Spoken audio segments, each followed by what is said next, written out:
So Anhaica actually was a place in Tallahassee. It was the Appalachian people of Tallahassee had a capital city here, and it's over in like the New Leaf kind of area off Appalachian Parkway. So Anhaica doesn't have like a direct translation into another meaning, but it was really important to me that my business reflected Tallahassee because so much of my influence is based off the community here and my love for the South and my love for this place.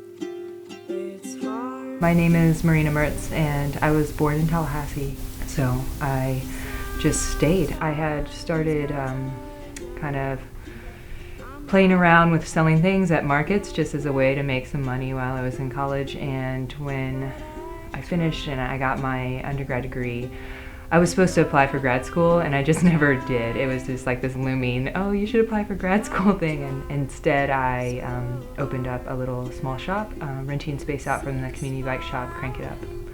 I love working with somebody who I know cares about me and I care about her. I think Marina and I work pretty well together. She is very like hands-off, which was fine for me because I could just figure it out.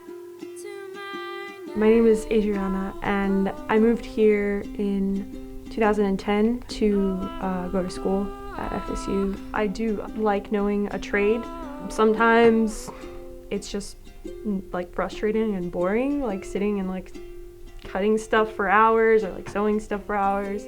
But when I do like think about it, or like when I finish a big pile of stuff, I feel really, really good. And it is fun. It's neat to just like see something come alive from nothing, which is what happens, I think, a lot with our stuff. It feels good, definitely.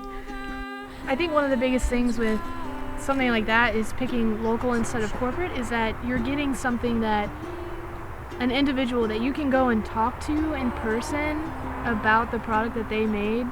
Like, that quality of it is more special to me.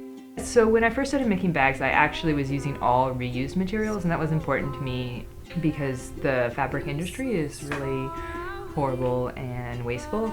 And so I was mostly using reused material, but it quickly became apparent that I couldn't really build a company using that type of materials, making the type of bags that I wanted to make, which were consistent and high performance.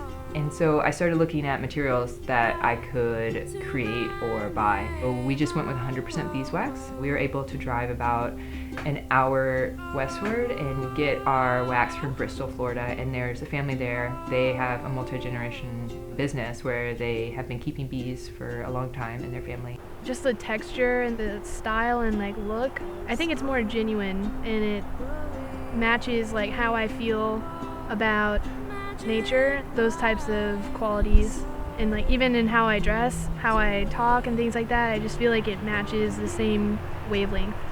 I try to make our outward appearance like more inclusive, and I've had people send me a message that was just like, when I look at your product page online, like I see people that look like me, I see like queer black women. It's like, that's me, and that's who I see riding a bike. And if I can make one person just like smile because they look at a bike advertisement for a bag and see themselves reflected back in it, that's something, I guess. The cycling world is definitely masculine. Most of the people represented are men. There are a lot of girls who ride bikes and people who are neither man or woman, like gender nonconforming, whatever. And I think that we appeal to that market a lot. I guess I just want people to know that there's people making stuff, and there's connection that you can be had to your goods, and that things can be made that way. And a lot of people have this really big disconnect between the things they use every day and how they're produced.